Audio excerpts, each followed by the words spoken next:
Est-ce qu'il faut changer la carte du monde? Celle qu'on appelle la projection Mercator, qui date du XVIe siècle, produite par des Européens, pour des raisons techniques de navigation maritime. L'Union africaine soutient officiellement une campagne menée par 2 associations. L'Union africaine contre la carte de Mercator, la bataille de la dignité géographique. Imaginez un instant que vous soyez réduit, rebaptisé, minimisé, non pas dans la réalité, mais dans l'imaginaire du monde entier. C'est ce que vit l'Afrique depuis plus de 4 siècles à cause d'une simple carte, la projection de Mercator. Aujourd'hui, l'Union africaine a décidé de dire stop à ce mensonge cartographique et de revendiquer une représentation juste du continent. Mais pourquoi cette bataille est-elle si importante? Et surtout, quelles sont les conséquences politiques, culturelles et psychologiques?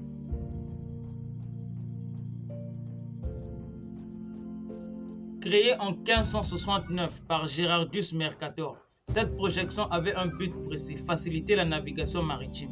En conservant les angles et les directions, elle permettait aux marins européens d'aller conquérir le monde. La projection Mercator, elle est très très vieille parce qu'elle date du XVIe siècle et elle a été inventée à l'époque où on a commencé à naviguer dans le monde entier. Et l'idée de Mercator, qui correspondait vraiment aux besoins des marins, c'était de rendre tous les méridiens parallèles et d'avoir une carte qui respecte les angles. Avec la projection de Mercator et un compas, les marins n'ont plus qu'à tracer une ligne d'un point A à un point B pour obtenir l'angle de leur cap. Une véritable révolution. Mais la projection de Mercator a un défaut. Cette projection ne représente pas les surfaces des pays à proportion de leur surface réelle. La carte Mercator a été créée au XVIe siècle, tu l'as dit Vincent, et à l'époque, c'est une révolution car elle facilite grandement la navigation, permet de calculer les distances et les trajets maritimes plus simplement car elle conserve les angles localement ou ce qu'on pourrait appeler les directions et où qu'on se place sur la carte. Les directions restent les mêmes dans la réalité. On peut garder le même cap comme le cap nord-ouest. Pas obligé de recalculer. Et ça, c'est très pratique pour les navigateurs. Mais ce qui n'était qu'un outil technique s'est transformé en arme psychologique. La carte de Mercator agrandit les territoires proches des pôles. Europe, Amérique du Nord, Russie. Du coup, tout ce qui est au niveau de l'équateur va être rétréci et tout ce qui est au niveau, au contraire, des pôles, nord et sud, va être agrandi. Pour que sa carte indique les bons angles, Gérard Mercator a dû allonger les latitudes au nord et au sud, ce qui fait que les pays très au nord de l'équateur et ceux très au sud apparaissent beaucoup plus grands qu'ils ne le sont vraiment. Et rapetissent ceux de l'équateur, Afrique, Amérique du Sud, Asie du Sud. Lorsqu'il a fallu trancher pour utiliser par exemple la carte géographique de Galles ou celle de Peter, plus proche de la réalité en corrigeant les erreurs de Mercator, le gouvernement américain a choisi la carte erronée pour cause. C'est celle qui fait la part belle à l'Occident et endommage les pays non occidentaux comme l'Afrique, l'Amérique du Sud et l'Asie. Résultat, le Groenland apparaît presque plus grand que l'Afrique, alors qu'en réalité, l'Afrique est 14 fois plus grande. Sur cette carte, avec la projection de Mercator, on est d'accord, le Groenland paraît aussi grand que l'Afrique. La superficie du Groenland, merci Wikipédia, c'est 2 166 086 km². Mais la superficie du continent africain, c'est 30 415 873 km². Oui, le Groenland est en réalité 14 fois plus petit que l'Afrique et pourtant, sur cette carte, ils paraissent de la même taille. Le Cameroun semble avoir la même grandeur que la Suisse, alors qu'en réalité, le Cameroun est 11,5 fois plus grand que la Suisse, qui, avec ses 41 277 000 km², n'atteint pas la dimension de l'une des 10 provinces du Cameroun, qui a une superficie de 475 000 km². La Finlande et tous les pays scandinaves sont plus grands que l'Inde, alors qu'en réalité, l'Inde, avec ses 3 287 263 km², soit 2,3% des terres émergées, est 10 fois plus grand que la Finlande avec ses 338 424 km², soit 0,23% des terres émergées. L'Allemagne semble être le double du Mozambique, alors que dans la réalité, l'Allemagne avec ses 357 114 km² est moins de la moitié du Mozambique, qui a une superficie de 801 590 000 km². La Belgique semble plus grand que le Sénégal, mais en réalité le Sénégal avec ses 196 727 km² est presque 6 fois et demi supérieure à la Belgique qui n'a que 30 528 km². La France dans le même sens semble plus grande que le Mali. Pourtant dans la réalité, avec ses 1 241 238 km², le Mali a une superficie double de celle de la France qui n'en compte que 649 294 km². L'Europe semble plus grande que la Chine, alors qu'en réalité, avec 9 596 961 km², la Chine est presque le double de toute l'Europe d'est en ouest et représente 6,4% de terre. L'Afrique est un très grand continent avec ses 30 418 873 km², représentant les 6% de la terre et 20,3% des terres émergées, alors que les 46 pays de l'Europe totalisent une superficie de 5 917 619 km², c'est-à-dire que l'Europe entière, du Portugal à l'Ukraine, est 4,4 fois plus petite que l'Afrique. Pourtant, dans l'imaginaire collectif, les Africains sont convaincus que l'Afrique est 10 fois plus petite que l'Europe, de disposer moins d'espace vital que les Européens. Ce qui n'est pas vrai du tout, comme nous venons de le voir. Voilà pourquoi, en plus d'un climat très favorable, c'est à l'Afrique de nourrir l'Europe et d'en tirer un profit conséquent et non l'inverse. Cette distorsion a façonné dans l'imaginaire collectif que l'Europe est immense, que l'Afrique est petite, marginale et insignifiante. Ainsi, dès les cartes accrochées au mur des écoles, l'Afrique a été trahie, sa grandeur effacée, sa centralité volée.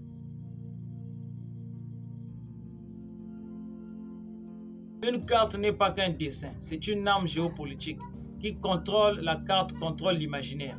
Quand un enfant en Europe ou en Afrique grandit en voyant une Afrique minuscule face à l'Europe ou à l'Amérique du Nord, il intègre inconsciemment une hiérarchie. Le Nord est grand, donc puissant. Le Sud est petit, donc faible. Grâce à cette carte à première vue anodine, l'Europe a réussi à installer dans la tête des Africains une acceptation de leur supposée infériorité. L'enfant africain qui regarde une carte géographique sur laquelle l'Europe est au-dessus et l'Afrique en dessous intériorise l'infériorité africaine vis-à-vis de l'Europe. Un enfant africain qui grandit en voyant ces cartes, sans que les nuances ne lui soient expliquées, peut se dire que de toute façon, le continent est si petit que ce n'est pas étonnant qu'il ne soit pas une priorité. Parce qu'il est naturel que l'instinct de cet enfant le pousse à comprendre que l'aspiration d'une personne, c'est de grandir. Cela veut dire de partir du bas vers le haut. Grandir veut dire quitter la marche sur les 4 pattes pour se mettre debout. Grandir veut aussi dire partir du sud prétendument pauvre, démuni, meurtri, en bas vers le nord en haut, symbole de réussite et de bien-être.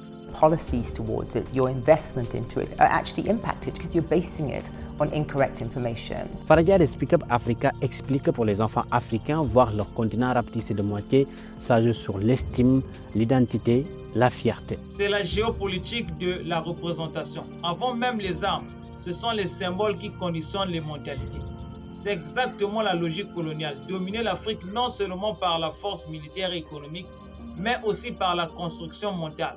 En fin de compte, pour défendre un continent, il faut l'aimer. Et aimer l'Afrique, c'est avoir la capacité intellectuelle de mettre comme priorité la déconstruction du conditionnement mental dans laquelle presque toute la population se trouve. Et c'est ce que fait cette chaîne. Merci d'aimer, de partager et de commenter la vidéo pour soutenir la chaîne.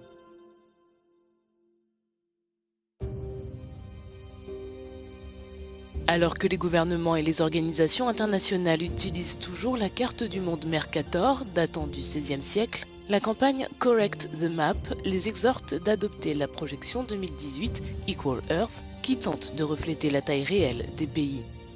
L'Union africaine soutient cette campagne menée par les groupes de défense Africa No Filter et Speak Up Africa qui relance le débat lié aux critiques de la carte Mercator selon lesquelles cette projection datée déforme la taille des continents en agrandissant les régions proches des pôles comme l'Amérique du Nord et le Groenland tout en rétrécissant l'Afrique et l'Amérique du Sud. Selon l'Union africaine, la projection de Mercator donne la fausse impression que l'Afrique est marginale alors qu'elle est le deuxième plus grand continent du monde en termes de superficie et que... Le 14 août 2025, l'Union africaine a officiellement soutenu la campagne Correct the Map portée par les organisations Africa No Filter, In Speak Up Africa, Objectif, mettre fin à l'usage systématique de la carte de Mercator et promouvoir une projection plus juste comme la Equal Earth Projection de 2018. La vice-présidente de la Commission de l'Union africaine, Salma Malika Haddadi, a déclaré que continuer à utiliser Mercator revient à nier l'importance réelle de l'Afrique dans le monde. Des stéréotypes qui influencent les médias, l'éducation et la politique, a déclaré Salma Malika Haddadi, présidente adjointe de la Commission de l'Union africaine. L'UA plaidera en faveur d'une adoption plus large de la carte et discutera d'actions collectives avec les États membres de l'organisation. Cette revendication n'est pas anodine, elle touche aussi le cœur du combat identitaire et symbolique de l'Afrique, exister à sa véritable échelle.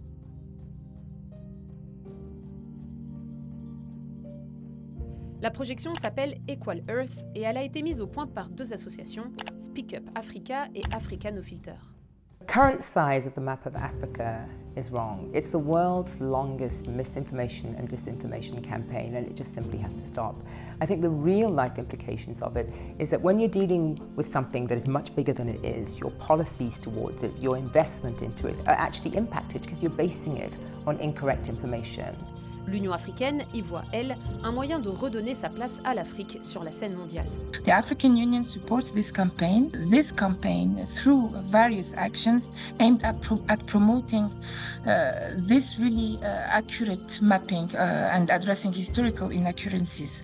So, being closely aligned with the AU broader goals of reclaiming Africa's rightful place on the global stage, challenging false narrative and promoting a more accurate and equitable representation of the continent, this campaign really aligns with several actions that are directly or indirectly linked to the campaign but supports its broader objective. La projection Equal Earth a été conçue en 2018 par des chercheurs américains.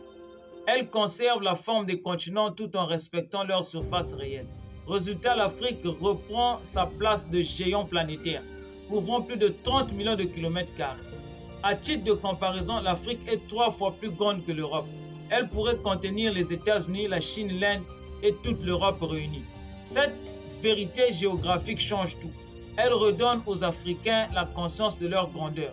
D'ailleurs, l'entrepreneur Kai Kroos est connu pour cette fameuse carte qui montre tous les pays que l'on peut faire rentrer dans le continent africain. Oui, l'Afrique est en réalité immense, mais on ne dirait absolument pas sur les cartes utilisant la projection Mercator. Une Afrique à sa juste taille, c'est une Afrique qui inspire respect. Une Afrique qui cesse d'être perçue comme périphérique, mais qui redevient le cœur du monde.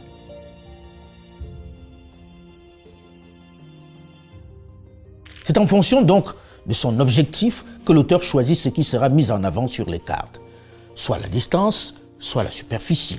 À ce moment, on peut se demander pourquoi la projection de Robinson n'est pas plus souvent utilisée que celle de Mercator. En réalité, en fonction de qui fait sa carte et de l'endroit où il veut diminuer les déformations, l'autre partie sera forcément lésée. Il faut savoir que la carte est un outil politique. Par exemple, en fonction de qui fait la carte de l'Afrique, il y a ou il n'y aura pas la République arabe sahraoui parmi les pays. C'est en fonction de son objectif que l'auteur choisit ce qui sera mis en avant sur les cartes. On pourrait se demander pourquoi on ne retrouve pas une carte faite sur des projections équivalentes, plus fidèles en matière de proportion dans les salles de classe. Même dans les salles de classe en Afrique, c'est la carte faite sur la base de la projection de Mercator qui est affichée. Un enfant africain qui grandit en voyant ces cartes, sans que les nuances ne lui soient expliquées, peut se dire que de toute façon, le continent est si petit que ce n'est pas étonnant qu'il ne soit pas une priorité. Cette revendication n'est pas seulement culturelle, elle est hautement politique. Dans les négociations internationales, la perception compte. Un continent représenté comme petit est souvent traité comme un acteur secondaire. Or, l'Afrique, avec 1,4 milliard d'habitants, une jeunesse majoritaire et des ressources stratégiques colossales, est en réalité l'avenir de la planète. Par exemple, pourquoi les politiques de planning familial visent en priorité l'Afrique, alors qu'en réalité, le continent est sous-peuplé, oui. L'Inde en superficie, c'est 1,5 fois la RDC, deuxième plus grand pays d'Afrique. Et il a pourtant 1,3 milliard d'habitants, c'est-à-dire la même population que tout le continent africain. Pourtant, on estime que le Congo est surpeuplé avec 100 millions d'habitants. Le Bangladesh, environ 150 000 km², 2 fois et demi plus petit que le Cameroun par exemple, à 160 millions d'habitants, contre moins de 25 millions pour le Cameroun, qui a presque 2 fois et demi sa superficie. Plus près de nous, la France, qui a la moitié de la superficie du Mali, c'est 60 millions d'habitants contre un peu plus de 20 millions de Maliens. Le Niger, que l'on présente comme le champion du monde de la natalité galopante, c'est plus du double de la superficie de la France, c'est-à-dire 1 267 000 km² pour 25 millions d'habitants, c'est-à-dire même pas la moitié de celle de la France donc. Je vous épargne le cas de la Chine. Même s'il faut le reconnaître, la démographie est une réelle question pour le développement de l'Afrique, même s'il est urgent de la gérer, même si l'Afrique de toute urgence doit œuvrer à offrir l'espoir à son importante jeunesse, on doit sortir de ce cliché, de cette image largement véhiculée qui fait passer les Africains quasiment pour des bonobos qui passent le clair de leur temps à copuler et à faire des enfants dans le désordre. Ce cliché a tellement eu la vie dure que les Africains eux-mêmes ont fini par y croire. À force d'en parler dans les médias qui nous arrosent sans discontinuer, on a fini par croire que c'était une tare africaine. Pourtant, cette population essentiellement composée de jeunes pourrait être perçue comme une véritable chance pour le continent. Quand des pays ont encore aujourd'hui 7 à 8 enfants par femme, vous pouvez décider d'y dépenser des milliards d'euros, vous ne stabiliserez rien. Ce qui est en jeu est important et l'Afrique doit savoir faire valoir sa vision. Surtout lorsqu'ils sont quelques-uns, et pas des moindres, à s'interroger au moment où on annonce en grande pompe que nous sommes désormais 8 milliards de terriens, une solution qui consisterait à diminuer tout simplement la population. Une option complètement folle qui, si l'on y prend garde, pourrait progressivement germer dans les esprits de quelques malades qui regarderaient du côté de l'Afrique pour réaliser leur sombre opération de soustraction. J'allais dire d'élimination. Tout ceci parce que les médias africains ne rappellent pas que leur jeunesse est un atout maître. Ils ne rappellent pas que plus de 60% des Africains qui émigrent, c'est vers d'autres pays du continent. C'est intracontinental. Qu'ils ne rêvent pas tous de se rendre en Europe. Seuls 21% prennent le chemin de l'Europe. Et c'est souvent les plus désespérés. L'idée qui fait peur et qui nourrit les fantasmes des extrêmes, selon laquelle tous les jeunes Africains envisagent de venir en Europe, est fausse. Ceux qui prennent le chemin du Nord, qui tentent cette folle aventure, ne représentent même pas 1% de la population de cet immense continent de plus d'1 milliard d'habitants. En changeant la carte, l'Union africaine veut changer le rapport de force psychologique. C'est une bataille pour la dignité, mais aussi le soft power africain.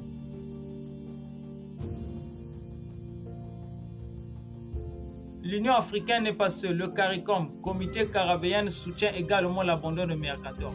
La Banque mondiale et d'autres instances internationales reconnaissent déjà les limites de Mercator et utilisent les alternatives comme Wycle, Triple ou Equal Earth. Mais il y aura aussi des résistances. Pourquoi? Parce que changer la carte, c'est aussi remettre en question un ordre mondial basé sur des hiérarchies héritées du colonialisme. Ceux qui dominent n'ont jamais intérêt à redonner leur vraie place aux dominés.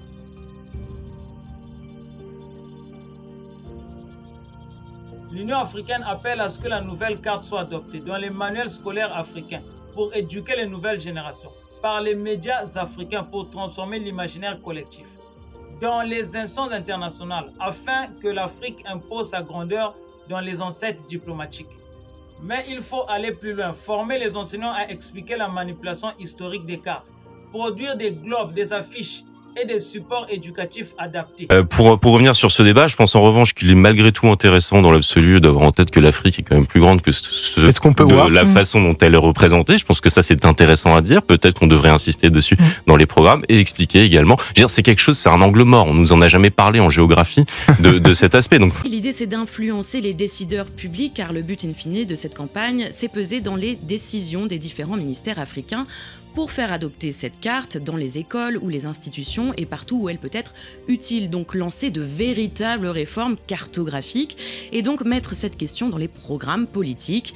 Pour avoir encore plus d'impact, l'UA a diffusé sur son compte X un visuel qui existe depuis 2010, qui avait été créé par un designer allemand et qui est très parlant puisqu'on voit les réelles proportions de l'Afrique. C'est une carte du continent qui contient à lui seul la Chine, l'Inde, l'Europe et les États-Unis, ce dont on a bien du mal à se rendre compte avec la projection Mercator.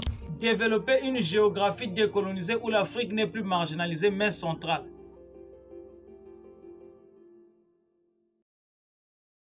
La bataille de la carte Mercator n'est pas qu'un détail académique. C'est une bataille pour la conscience. une bataille pour la dignité, une bataille pour la vérité.